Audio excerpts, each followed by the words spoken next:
esteja convosco. Ele está no meio de nós. Proclamação do Evangelho de Jesus Cristo segundo Mateus.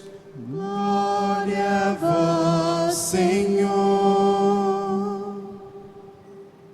Tendo nascido Jesus na cidade de Belém, na Judéia, no tempo do rei Herodes, eis que alguns magos do Oriente chegaram a Jerusalém perguntando: onde está o rei dos judeus que acaba de nascer? Nós vimos a sua estrela no Oriente e viemos adorá-lo. Ao saber disso, o rei Herodes ficou perturbado, assim como toda a cidade de Jerusalém. Reunindo todos os sumos sacerdotes e os mestres da lei, perguntava-lhes onde o Messias deveria nascer. Eles responderam: em Belém, na Judéia, pois assim foi escrito pelo profeta: e tu, Belém, terra de Judá, de modo algum és a menor entre as principais cidades de Judá, porque de ti sairá um chefe, que vai ser o pastor de Israel, meu povo. Então Herodes chamou em segredo os magos e procurou saber deles cuidadosamente onde a estrela tinha aparecido. Depois os enviou a Belém, dizendo: ide e procurai obter informações exatas sobre o menino, e quando o encontrardes, avisai-me, para que também eu vá adorá-lo. Depois que ouviram o rei, eles partiram. E a estrela que tinham visto no Oriente ia adiante deles, até parar sobre o lugar onde estava o menino. Ao verem de novo a estrela, os magos sentiram uma alegria muito grande. Quando entraram na casa, viram o menino com Maria, sua mãe. Ajoelharam-se diante dele e o adoraram. Depois abriram seus cofres e lhe ofereceram presentes: ouro, incenso e mirra. Avisados em sonho, para não voltarem a Herodes, retomaram para sua terra, seguindo outro caminho. Palavra da salvação. Glória a vós, Senhor. Aleluia, aleluia, aleluia, aleluia, aleluia, aleluia, aleluia, aleluia. Irmãos e irmãs caríssimos, a glória do Senhor manifestou-se e sempre há de manifestar-se no meio de nós, até a sua vinda no fim dos tempos. Nos ritmos e nas vicissitudes do tempo, recordamos e vivemos os mistérios da salvação. O centro de todo o ano litúrgico é o sagrado Tríduo Pascal, celebração do Senhor crucificado, sepultado e ressuscitado, que culminará no domingo da Páscoa, com louvor celebrado este ano, a 27 de março. Em cada domingo, Páscoa semanal, a Santa Igreja torna-se presente este grande acontecimento, no qual Jesus Cristo venceu o pecado e a morte. Da celebração da Páscoa do Senhor derivam todas as celebrações do ano litúrgico. As cinzas, início da Sagrada Quaresma, a 10 de fevereiro. A gloriosa ascensão do Senhor, a 8 de maio, a festa de Pentecostes, a 15 de maio, Corpus Christi, a 26 de maio, e o primeiro domingo do Advento, a 27 de novembro. Também nas festas da Santa Mãe de Deus, dos apóstolos, dos santos, e na comemoração dos fiéis defuntos, a Igreja peregrina sobre a terra proclama a Páscoa do Senhor.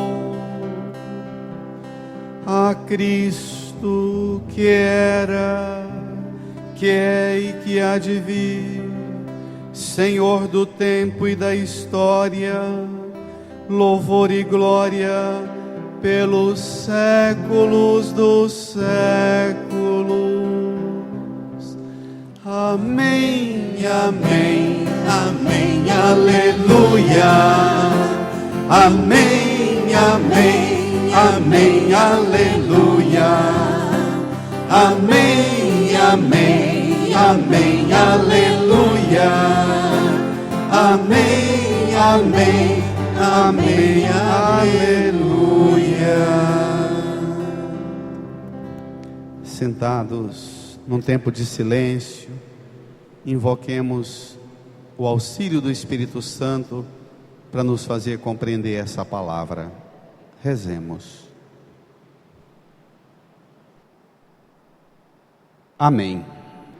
Irmãs e irmãos, nós acabamos de ouvir a proclamação da palavra de Deus e agora, por último, o anúncio das solenidades móveis para 2016. O que é isso?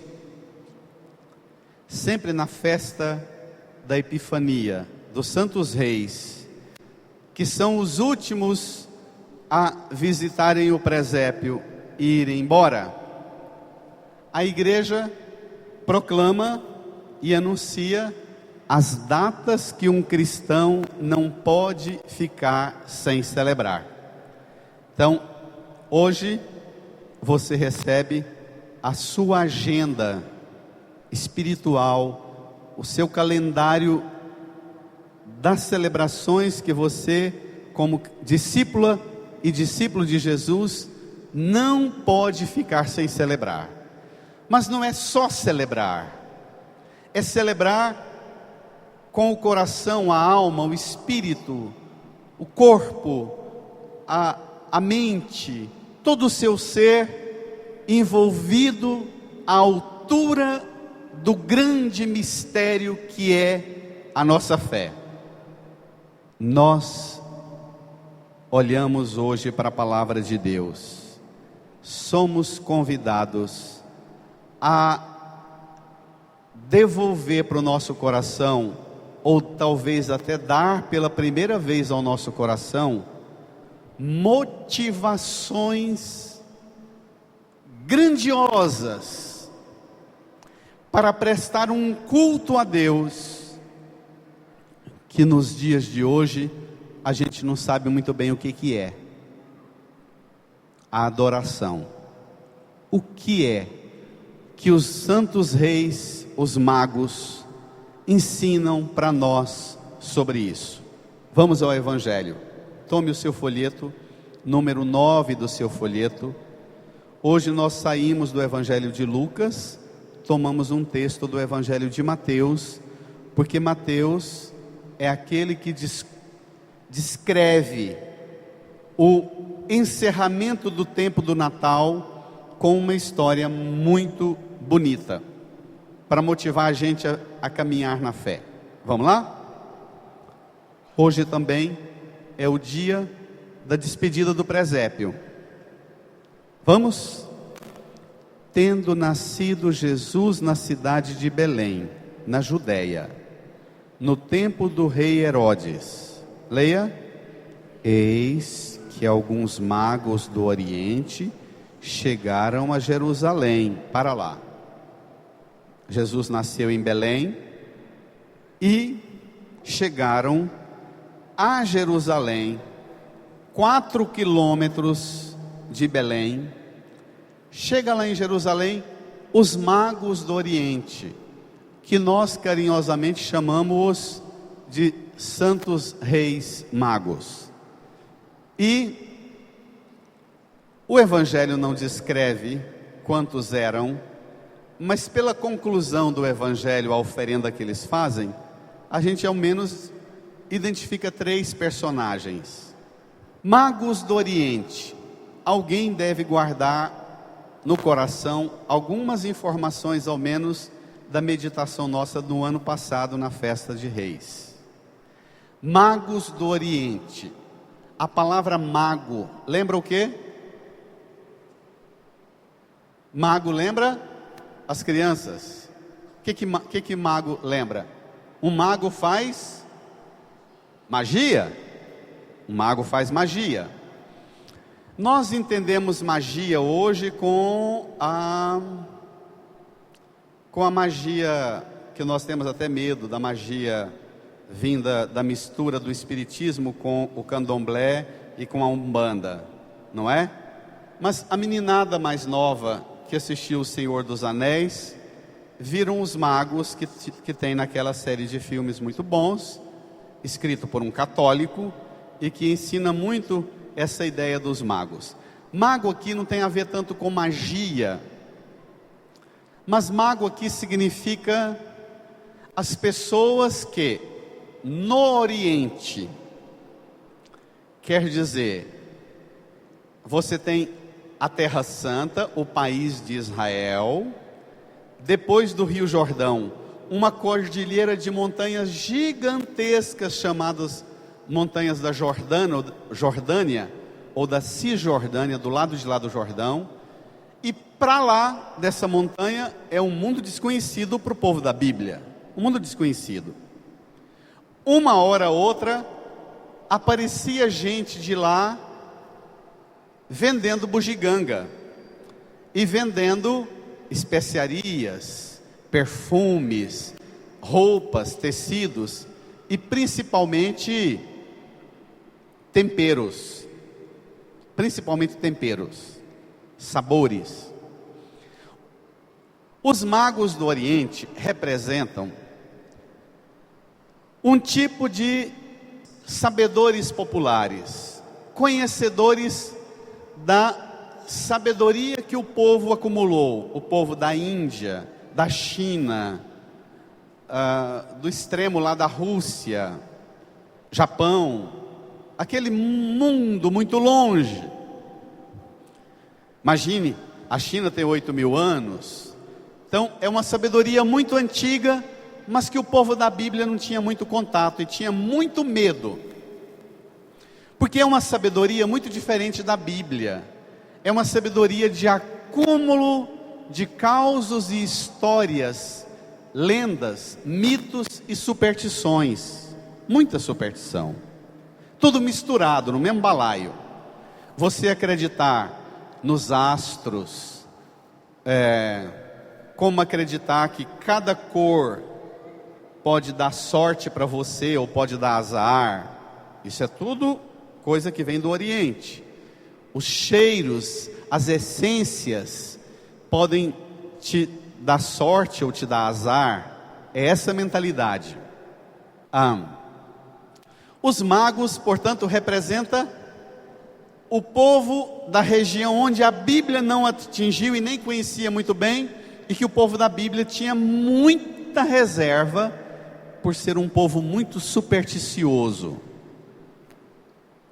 Eles chegam a Jerusalém, versículo 2, tome comigo, perguntando: onde está o rei dos judeus que acaba de nascer? Aí eles dão o motivo da procura deles, que já faz a gente entender a mentalidade que eles trazem. Leia comigo. Nós, vamos igreja, reage. Nós vimos a sua estrela no Oriente e viemos adorá-lo. Então, aquelas crendices que cada um nasce com uma predestinação. Os elementos criados, os astros, tudo que o homem não tinha acesso para estudar, a lua, o sol, o trovão, o relâmpago, o vento, eram considerados divindade, deuses. Então, quando eles viram uma estrela bem grande, pensaram: nossa, essa estrela está dizendo para nós alguma coisa, porque eles interpretavam esses elementos criados como divindades, como deuses. Coisa que lá em Israel, eles já tinham quase 2000 anos que tinham deixado de acreditar nos elementos da natureza como deuses. Essa é a diferença.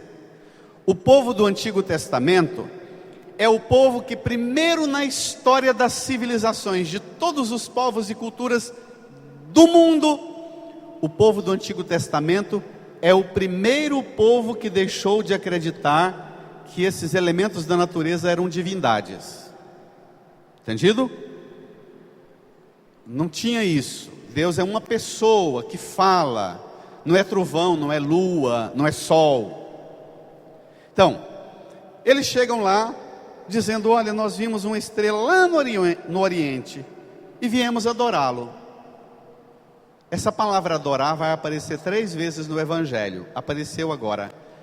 Essa adoração que eles falam não é a adoração tal como nós entendemos hoje.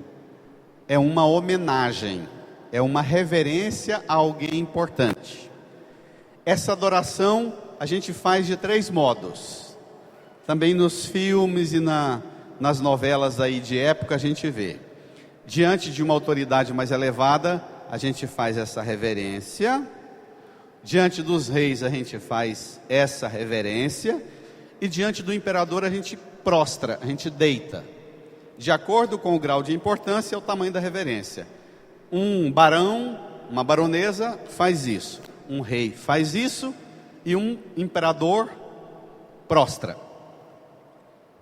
É um tipo de etiqueta, de código de comportamento diante da autoridade. Eles estão falando dessa adoração, uma homenagem humana. Só que a pergunta deles vai provocar uma confusão danada. Eles dizem que estão sendo conduzidos por uma estrela no Oriente. Daqui um pouco a gente volta à estrela. Versículo 3. Nós temos hoje que prestar atenção em 2 coisas: a adoração, a estrela, e a quem a estrela conduz, e o que é a adoração. Vamos ver isso. Versículo 3, leia. Ao saber disso, o rei Herodes ficou perturbado, assim como toda a cidade de Jerusalém. Reunindo todos os sumos sacerdotes e os mestres da lei, perguntava-lhes onde o Messias deveria nascer. Herodes é o rei. Para ter nascido algum rei, tem que ter tido o impeachment de Herodes, que ainda não teve, né? Ainda está sendo votado ainda o impeachment, não é? Como é que chega alguém falando que tem um rei que nasceu? Herodes é rei. O imperador romano César está lá em Roma, a 4.000 quilômetros no mar. Ele invadiu a Palestina, demarcou um território e falou: Herodes, eu vou te dar uma coroa, um trono, um exército. Você manda nesse povo aqui, arranca o imposto, manda para mim um tanto por cento do imposto, o resto que você ganhar é para você. Então Herodes é rei e ele escuta essa conversa, ele fica em alvoroço. A cidade de Jerusalém também é apavorada, todo mundo. Versículo 7. Versículo 4. Herodes, reunindo todos os sumos sacerdotes e os mestres da lei, perguntava-lhes onde o Messias devia nascer. Herodes chama as autoridades religiosas, sacerdotes e mestres da lei. Versículo 5. Vamos? Eles responderam: em Belém, na Judéia, pois assim foi escrito pelo profeta. E tu, Belém, terra de Judá, de modo algum és a menor entre as principais cidades de Judá, porque de ti sairá um chefe que vai ser o pastor de Israel, meu povo. Herodes chama os sumos sacerdotes e os mestres da lei e pede para eles: me dê um curso de Bíblia aí rapidinho para eu entender esse trem de vocês. Porque Herodes era cidadão romano, ele não seguia a Bíblia, ele não tinha compreensão nenhuma da Bíblia. Ele precisa de um curso de Bíblia rápido para entender de que é que esses magos estão falando. E eles dizem: olha, lá na Bíblia fala, profeta Isaías, que é em Belém, uma cidadezinha a 4 quilômetros daqui de Jerusalém, pequenininha, onde mora famílias de pastores, é lá. E esse Messias que vai nascer lá, ele vai ser chefe, ele vai apacentar a nós que somos o povo de Deus. Portanto, quem vai mandar em nós, Herodes, não é o imperador romano que põe você para mandar em nós. Quem vai mandar em nós é Deus, que vai nos dar um Messias que vai nascer em Belém, uma cidadezinha insignificante.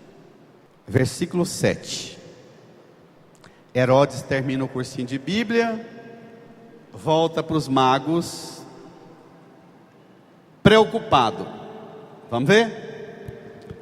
Então Herodes chamou em segredo os magos e procurou saber deles cuidadosamente o quê?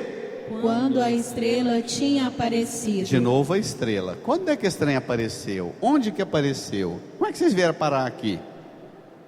Cuidadosamente procurou saber. Versículo 8. Depois os enviou a Belém dizendo: leia, Brada. Ide e procurai obter informações exatas sobre o menino, e quando o encontrardes, avisai-me, para que também eu vá adorá-lo. Herodes representa as forças que dominam esse mundo, as forças do pecado, da morte, da opressão, que não aceita Deus agir na história. Herodes representa o poder econômico, político, o poder do dinheiro, as potências que mandam aqui e que não tem que ter Deus para dar palpite, não. Ele fala para os magos: quando vocês encontrarem esse tal, venham, fala para mim, que eu também vou adorá-lo. Ele queria adorar mesmo? Ele queria, e depois ele foi matar todos os meninos com menos de 2 anos que nasceram nessa região. Mata, porque ninguém vai ameaçar minha coroa e meu trono. Tá bom? O desfecho agora é surpreendente. Vamos ver? Versículo 9. Depois que ouviram o rei, eles partiram, e a estrela que tinham visto no oriente ia adiante deles até parar sobre o lugar onde estava o menino. Versículo 10, olha que interessante, leia. Ao verem de novo a estrela, os magos sentiram uma alegria muito grande. Por que ao verem de novo a estrela? Por quê? Porque a gente costuma pedir para Deus orientar a gente. Deus orienta a gente até um tanto. Chega uma certa altura, a gente dispensa a orientação de Deus e vai por conta própria para dizer: agora eu sei o que fazer. Não somos assim muitas vezes? A gente pede tanto a Deus o sinal, mas quando Deus dá o sinal, numa certa altura, a gente acha que a gente pode dispensar a orientação de Deus. Não, agora eu dou conta, agora eu resolvo aqui. O senhor pode cuidar de quem está precisando mais do que eu. E eles acharam que eles tinham já, por conta própria, condições de chegar ao ponto final, porque eles viram e acreditaram noutra estrela, que era, eles deixaram a estrela do céu e foram parar na estrela que é Herodes, a estrela da terra, os astros, os poderosos, os do holofote, os que estão nas páginas dos jornais, na internet, nos meios de comunicação. Nós, muitas vezes, procuramos a Deus, apenas pedindo a Ele que leve a gente, não a Ele, mas aos poderosos deste mundo, e fracassamos. Porque olha, nós já temos 20 anos de democracia no Brasil, e é uma frustração atrás da outra, não é? Colocamos toda a nossa confiança num homem, numa mulher, num prefeito, num governador, num vereador, não é assim? Num deputado, num senador, e depois a gente descobre que eles não são isso tudo que a gente pensa, não vão dar isso tudo que a gente quer, até porque a gente vai atrás deles e vota neles com intenção picareta, e eles governam a gente com picaretagem. Então, a nossa expectativa está errada, tanto com relação aos astros desse mundo, às estrelas desse mundo, quanto a nossa expectativa está errada com relação a Deus. Nós temos que sair da igreja hoje corrigindo as duas coisas. A expectativa que nós temos de Deus deve ser corrigida. A expectativa que nós temos com os poderosos deste mundo também devem ser corrigidas.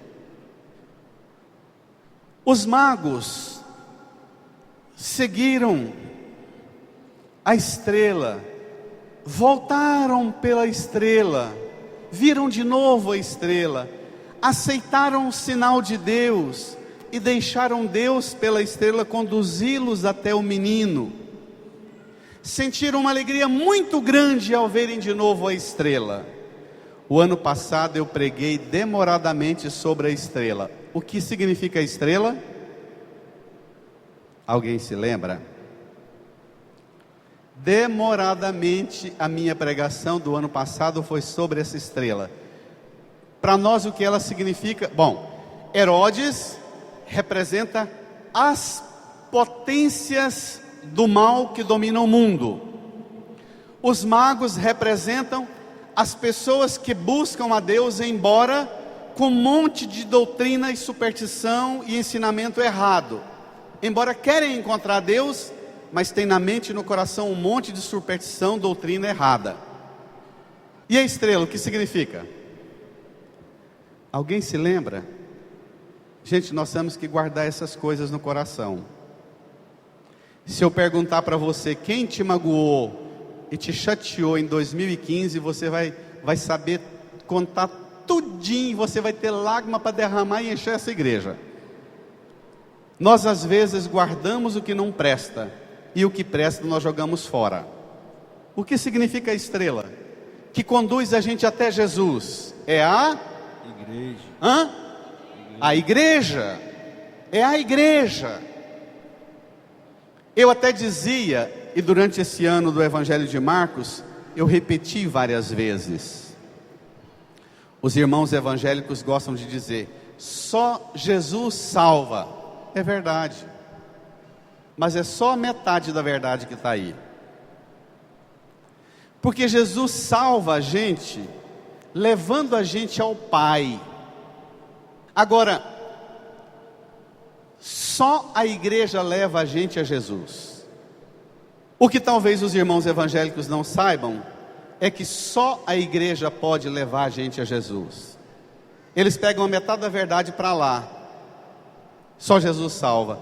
Só que ninguém chega a Jesus sem a igreja. Vocês escutam isso e pensam assim: esse padre é mala, esse padre é malandro, ele está querendo dominar a gente. Aí ele vem com esse discurso que ninguém chega a Jesus senão através da igreja, está querendo dar poder para ele. Minha gente, se me tirar daqui, quando eu for transferido, outro padre virá e a igreja continuará. A igreja não é o Padre Antônio, é muito mais do que eu. Agora, sem a igreja não chegamos a Jesus, porque a igreja nos ensina a verdade sobre Jesus, e ela nos leva a Jesus pelos divinos sacramentos do batismo, da Eucaristia, da confissão, do crisma, do matrimônio. A igreja é a estrela. Para vocês entenderem isso, para nós entendermos isso, nós temos que perceber que o Evangelho é sempre contado, os acontecimentos na vida de Jesus, tudo que acontece na vida de Jesus antes da sua morte e ressurreição, só pode ser compreendido se você pegar a lanterna da ressurreição e ler o Evangelho agora com a luz da ressurreição. Na verdade, não só o Evangelho, mas a Bíblia inteira. Você tem que ler a Bíblia com a luz da ressurreição. É a morte e a ressurreição de Jesus que explica a Bíblia. Então, padre, como é que você chega a essa conclusão de que a estrela é a igreja? É a partir da ressurreição.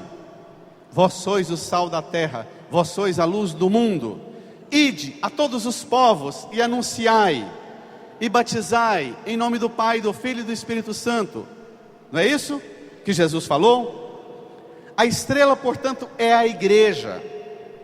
Repitam comigo: Senhor, muito obrigado. Muito obrigado. Porque o Senhor não nos deixa abandonados debaixo das trevas, das nuvens escuras que nos cobrem. O Senhor nos deu a igreja, que pela pregação do Evangelho, pelos divinos sacramentos, a igreja nos leva ao Senhor. Obrigado, Jesus. Pela igreja que garante chegarmos até o Senhor. Irmãs e irmãos, olha, nós temos que entender uma coisa: a igreja é uma obra de Cristo, ela não é obra humana. A igreja nos garante chegar a Cristo. Olha o desfecho da história, versículo 11. De novo, o que acontece quando nós deixamos a igreja nos conduzir a Jesus? Leia comigo, versículo 11. Quando entraram na casa, viram o menino com Maria, sua mãe. Leia. Ajoelharam-se diante dele e o adoraram. Ajoelharam e O adoraram. Então, quando a gente chega na igreja, a gente ajoelha e igreja reage. Quando a gente chega na igreja, a gente ajoelha e adora o Senhor. Quando a gente chega na igreja, a gente ajoelha e adora o Senhor. Adora o Senhor. Será? Será? O que nós fazemos na hora que a gente entra na igreja? O que é adorar? Aparece pela terceira vez a ideia adorar. Os magos chegam a Jerusalém dizendo: vimos sua estrela no Oriente e viemos adorá-lo. Herodes fala: fale para mim onde é que ele está, que eu também vou adorá-lo. E os magos chegam na casa, veem Maria e Jesus, ajoelham e adoram. O que é adorar?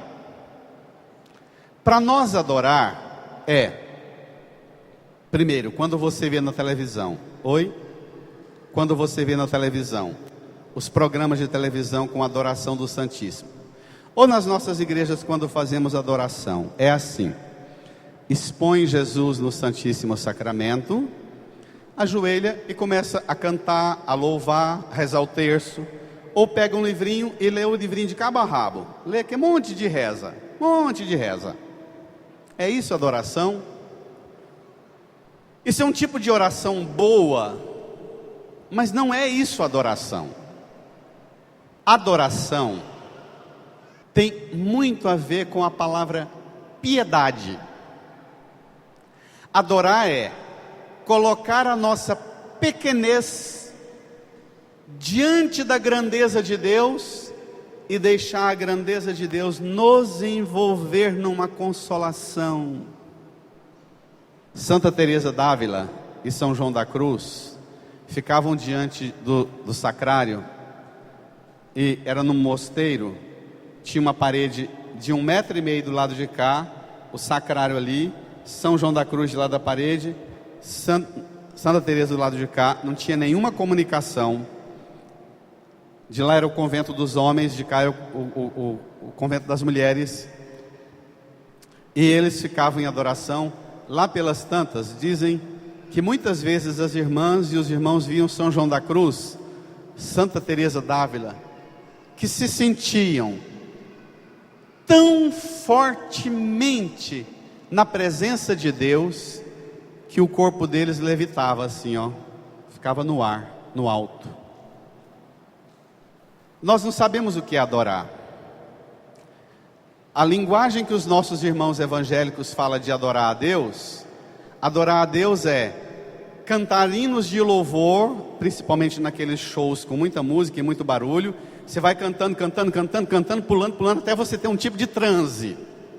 Não é isso que é adoração, não. Isso é louvor. Não é necessariamente ruim fazer isso, mas isso é mais um transe psicológico, um efeito psicodélico que dá aqui na cabeça, do que um estado da alma diante de Deus, numa consolação que não precisa de eu falar nada para Deus, e não precisa nem de Deus falar nada para mim. É presença na presença, basta. Não preciso pedir nada, nem perdão, nem reconhecer, nem declarar que Deus é bom demais, e não sei o que, não precisa de nada. Adorar é colocar-se na presença dEle, e unicamente isto, estar na presença dEle, basta, mais nada. Não precisa de ganhar nada, de pedir nada, de falar nada para Ele, não vai acrescentar nada a Ele o que eu falar. Está na presença dEle. O ano passado, eu me lembro que eu preguei, e falei inclusive para os irmãos e irmãs, sobre o símbolo da igreja.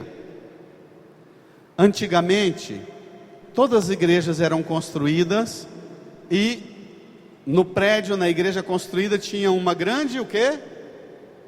Que de longe a gente avista. Uma torre. A torre da igreja é levada lá no alto. De longe você avista a torre da igreja. Lembra a estrela do Oriente que conduz a gente.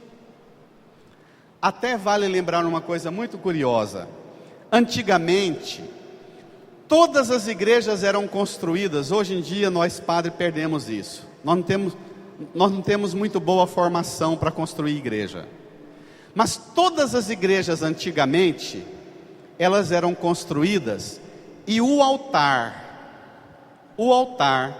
ficava sempre para o lado do nascer do sol, porque todo mundo entrava na igreja e ficava na direção de onde Jesus nasceu, no Oriente.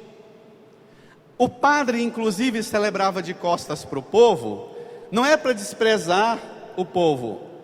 O padre também ficava de frente, ao elevar Jesus aqui. Inclusive o padre, todo mundo contemplava aquele que vem do Oriente.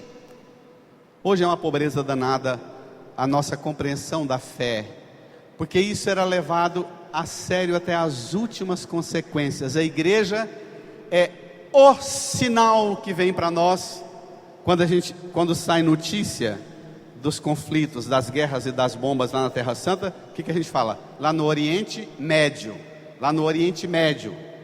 a salvação vem para nós do Oriente. A igreja é a estrela do Oriente, que nos aponta para Cristo, nos leva a Cristo. E aqui está a coisa mais importante que eu vou falar. Você procurando a igreja, não só o prédio, o templo, mas a igreja, o padre, o bispo, o diácono, as irmãs, os catequistas, você é conduzido a Cristo para a adoração? Ou você procura a igreja para a igreja te ajudar a pedir um monte de trem para Jesus? Porque na maioria das vezes nós ficamos nisso. A gente procura a igreja para a igreja ajudar a gente levantar a lista de pedido, porque é tão grande que a gente sozinho não dá conta de levantar a lista de pedido para Deus. É preciso da igreja ajudar a gente. E aí nós pedimos, mas nós não viemos na igreja e não nos colocamos na presença de Jesus e não adoramos, não experimentamos a coisa mais gostosa da fé: adorar. Não é pedir nada, é estar nele, na presença dele, entrar no mistério de Deus. Até pelo sacramento do batismo nós mergulhamos no mistério da Santíssima Trindade. Os magos, depois que adoram, eles ensinam a gente a entrar na igreja. Os santos reis ensinam as crianças e nós velhos a entrar na igreja. Se você, a partir de hoje, nunca mais na sua vida, deixe de fazer isso. Sempre que entrar na igreja, ajoelhe e adore. Ajoelhe e fique um tempo, pelo menos 1 minuto, sem pedir nada, sem falar nada. Fique na presença do Senhor. É igual pai e mãe. A gente quer a presença, não é? Não é para falar nada, não é para dar nada, não é para fazer nada. Está na presença. É bom, pai, você estar aqui. É bom, mãe, você estar aqui em casa hoje. Assim é a nossa relação com Deus. É bom estar na presença de Deus. Está na presença de Deus. Leia. Continuando o versículo 11. Até o final agora. Começa o versículo 11 de volta. Quando entraram na casa, viram o menino com Maria, sua mãe. Ajoelharam-se diante dele e o adoraram. Olha aqui. Os primeiros que adoraram Jesus na história da Bíblia e da salvação, adoraram a Jesus com a companhia de Nossa Senhora. Isso é bacana. Para adorar Jesus, a gente precisa estar na companhia de Nossa Senhora. Por favor. O que mais? Depois abriram seus cofres e lhe ofereceram presentes: ouro, incenso e mirra. Crianças, o que os santos reis magos ensinam para nós? Natal não é festa da gente ganhar presente. Natal é festa da gente dar presente para Jesus. Se a gente desse conta de mudar isso, né? Nós invertemos. Se perguntar à criançada o que é Natal, no máximo vai dizer Papai Noel, que não tem nada a ver com Natal, e nem o presente. Depois que o adoraram, então, ajoelhar e adorar, não é dar nada, não é falar nada, é ficar na presença. Depois que adoraram, aí vem um outro rito, um outro culto, a oferenda. Abriram os seus cofres. e lhe ofereceram presentes. O que ofereceram? Ouro, incenso André. e mirra. Ouro, incenso e mirra. Depois vocês vão chegar aqui perto do presépio e olhar. Mas talvez, se chegar a bandeira aqui mais perto, vocês vão poder olhar. Não sei se dá para enxergar. Tem um dos magos que está com um caixotinho no braço. Dá para ver? Dá? Está todo mundo ruim do zóio, das vistas. Dá para ver? Um dos reis magos está com uma caixinha de presente. O que é essa caixinha de presente? Esse cofre. Abriu o seu tesouro. As mulheres têm, geralmente na penteadeira, aquelas caixinhas onde guarda o brinco, não é? O anel, não é isso? O cordão. E que geralmente em muitas casas dá briga danada porque naquelas caixinhas guarda o que ninguém quer que ninguém mexa, não é? Aquelas caixinhas que nós temos em nossa casa, na maioria delas são feitas lá na China e na Índia. Lá é que tem o hábito de fazer isso. Lá o povo tinha a cultura assim, de quando alguém nascia, ia num supersticioso, num mago, e falava assim: olha, essa menina nasceu no dia tal, no mês tal, na hora tal, ela tem esse comportamento. Aí o mago falava: então, a cor que vai governar você é a vermelha, a essência que vai governar você é a essência da mirra, da rosa branca, da rosa vermelha, do alecrim, assim, da arruda, entendido? Então, naquela caixinha, eram caixinhas pequenininhas, que na maioria das vezes amarrava num pano, fazia uma trouxinha e punha dentro da capanga, do embornal ou no bolso. E eles acreditavam que essas essências, ou esses elementos da natureza, é que davam sorte para eles. Então, eu estou conseguindo o que eu estou conseguindo na minha vida, porque a minha essência, a minha protetora, guardadora está aqui comigo, não largo de jeito nenhum. Seguramente um deles acreditava que o que protegia eles era uma porçãozinha de ouro, porque o Deus ouro guardava ele. O outro acreditava que a essência de mirra, o outro que era a essência do incenso. Quando eles chegam diante de Jesus nascido, olha para o menino Jesus, foram conduzidos pela estrela, olham para Jesus e falam: nó! Esses trem que nós acreditamos, nós podemos deixar tudo aqui, porque aqui está o Senhor que criou todas essas trenheiras todas. Não é o astro, não é a lua, não é o sol, não é a pedra vermelha, amarela, azul, cor rosa, a mirra, o alecrim. Tem cristão católico tonto que acha que o que protege a loja dele, a casa dele, é um pé de arruda. Mas chama que é trem fedido? Que o povo planta nos vasos na porta da casa? Arruda, não. Guiné. Tem católico tonto. Se você tiver, você vai plantar lá no fundo do quintal, vai tirar da porta da sua casa e pôr uma cruz. Tenha dó. O símbolo da nossa proteção e da nossa salvação é a morte de Jesus, que na cruz deu sua vida para nos salvar. O símbolo nosso é a cruz, não é um pé de Guiné, de espada de São Jorge.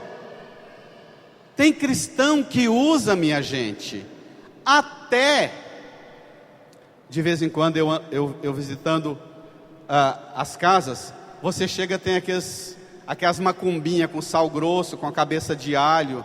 Gente, sal grosso, alho, semente de não sei o que lá dentro. Por favor, tenha dó. Você está marcando a sua casa com superstição.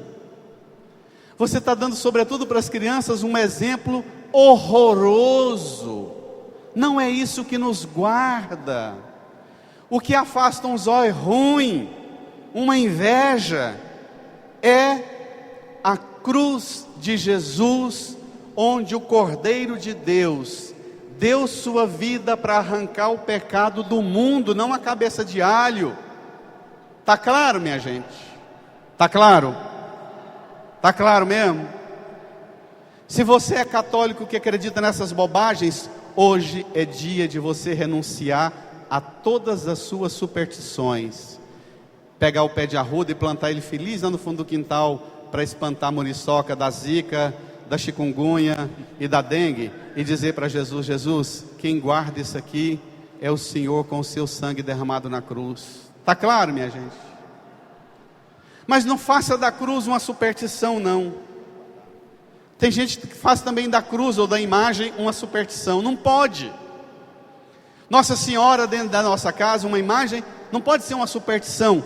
Tem que ser ela dando para a gente Jesus, e a gente perguntar a Jesus: Jesus, como é que o Senhor quer que eu viva? Como é que o Senhor quer que eu viva o amor, o perdão, a misericórdia? Está claro, minha gente? Quando eles oferecem ouro, incenso e mirra, o ouro na língua bíblica, tem uma coisa muito engraçada, muito bonita. Eles vêm lá do extremo oriente, que tinha uma forma de acreditar e de doutrinar. Quando chegam lá em Israel, o povo da Bíblia já tinha 2000 anos que tinha superado esse negócio de acreditar em elementos da natureza. Aí, eles vão ter outra ideia. Na Bíblia, ouro não é um Deus, uma divindade, mas é algo muito valioso, que lembra o poder, a capacidade de comprar, de pagar as contas, igual a Mega Sena da virada aí, não é? Então, o ouro que eu tinha tanta crença que ele tinha poder sobre mim, eu ofereço a Jesus porque Ele me revela que Ele é Filho único do Pai eterno, que tem o poder de nos dar a salvação. O incenso que eles oferecem na Bíblia, o incenso representa o Espírito Santo, a fumaça que entra aqui e vai para todo lado. O incenso representa o Espírito Santo que penetra todas as realidades. A mirra, que é usada para cicatrizar, para fazer os botox e os erroex que as mulheres passam para tirar o pé de galinha, é símbolo da juventude eterna, símbolo da ressurreição, que vence toda a corrupção da carne, da morte, das feridas. Então, no ouro, o ouro, incenso e a mirra na Bíblia vai ajudar os magos a dizer: nossa, o ouro que eu acreditava que me protegia foi criado por Deus Pai, que criou todas as coisas, que é o poder de tudo. A mirra que eu achava que me protegia, eu ofereço a Jesus, que morrendo e ressuscitando me dá a vida eterna, a eterna juventude na ressurreição. O incenso que eu achava que me protegia, eu ofereço a Jesus, ao Espírito Santo, que santifica todas as coisas. Por isso, 3 pagãos, ignorantes nas superstições lá do Oriente, quando chegam na terra da Bíblia, aprendem uma catequese e se tornam catequistas nossos, e mostram para a gente que Jesus nos leva ao Pai e nos dá o Espírito Santo. Não é bonito isso? Por isso, uma salva de palmas para os Santos Reis. Não é bacana? Por isso, eles têm um papel de catequizar a gente, libertos das superstições, das confusões, compreendendo as verdades reveladas na Bíblia. Nós vamos a Jesus, Jesus nos leva ao Pai, nos dá o Espírito Santo, e pela igreja nos prega a palavra e nos dá os sacramentos que levam a gente à eternidade. Essa é a fé do dia de Santos Reis. Tão bonito, né? Tão forte. Mas tem uma coisa bacana que ainda termina o Evangelho assim. Pegue lá comigo. É lindo como é que termina o Evangelho. Versículo 12. Avisados em sonho, para não voltarem a Herodes, retornaram para a sua terra, seguindo outro caminho. seguindo. outro caminho. Olhe para cá. Você vai voltar para casa hoje, seguindo outro caminho. Não mais o caminho das superstições, das falsas doutrinas, não mais o caminho dos poderosos, dos Herodes deste mundo. Combinado? Você vai voltar por um outro caminho, que é aquele que a igreja vai te conduzir todos os domingos na Santa Missa, todos os dias na pregação, na catequese, nos sacramentos. Você vai seguir o caminho que é a estrela, que a igreja te conduz. Combinado? Combinado? Então incline a sua cabeça, põe a mão no seu coração e fale para Jesus ajudar você a compreender e ter a graça de adorar a Ele. Fale para Jesus tirar de você todas as superstições, todas as falsas doutrinas, todos os ensinamentos errados que você já recebeu na sua vida. Fale para Jesus que você acredita e reconhece que Ele é, com o Pai e o Espírito Santo, o Senhor de tudo. Que o Pai, Jesus e o Espírito Santo, a Santíssima Trindade, o Deus único e verdadeiro, é que vai conduzir sua vida, iluminar você pelo Evangelho pregado, anunciado na igreja. Fale para Jesus que você quer seguir 2016 liberto de tudo que não te deixa adorar verdadeiramente o único Deus, o Deus verdadeiro, Jesus, com o Pai e o Espírito Santo. Fale com Jesus, reze, peça o dom, a graça de aprender a adorar.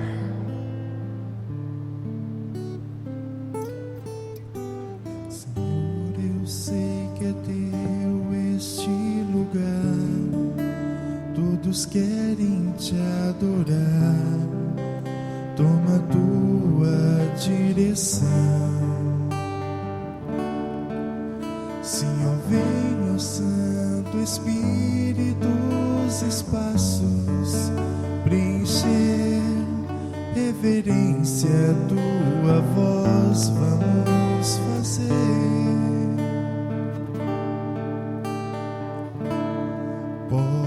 Podes reinar, Senhor Jesus, ó sim, o teu poder, teu povo sentirá. Que bom, Senhor, saber que estás presente aqui. Reina, Senhor, neste lugar. Visita cada irmão, ó meu Senhor, dá-lhe paz interior e razões para te louvar. Desfaz todas as tristezas, incertezas e desamor. Glorifica o teu nome, ó meu Senhor. Podes reinar, Senhor Jesus, ó sim, o teu poder, teu povo sentirá. Que bom, Senhor, saber que estás presente aqui. Reina, Senhor, neste lugar.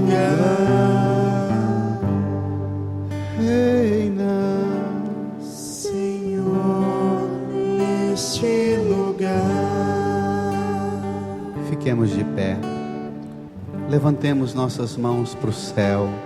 Deixe o folheto no banco. Erga suas mãos para os céus. E reze comigo, Senhor Jesus.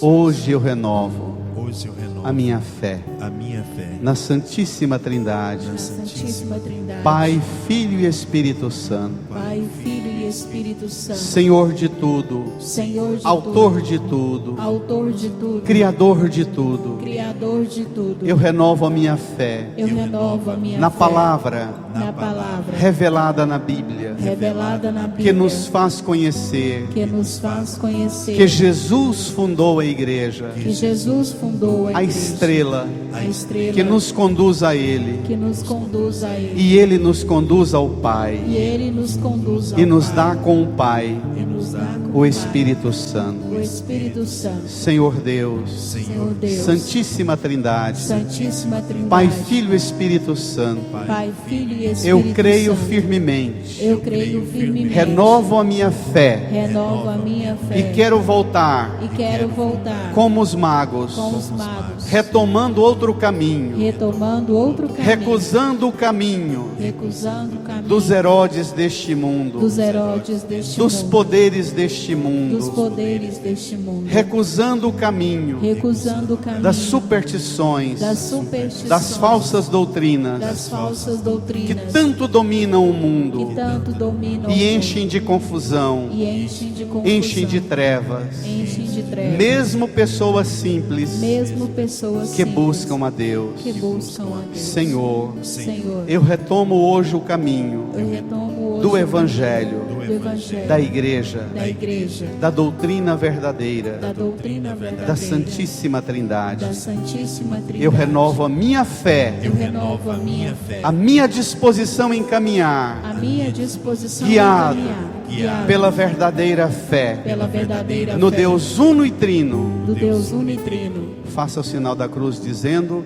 em nome do Pai, e do Filho, e do Espírito Santo.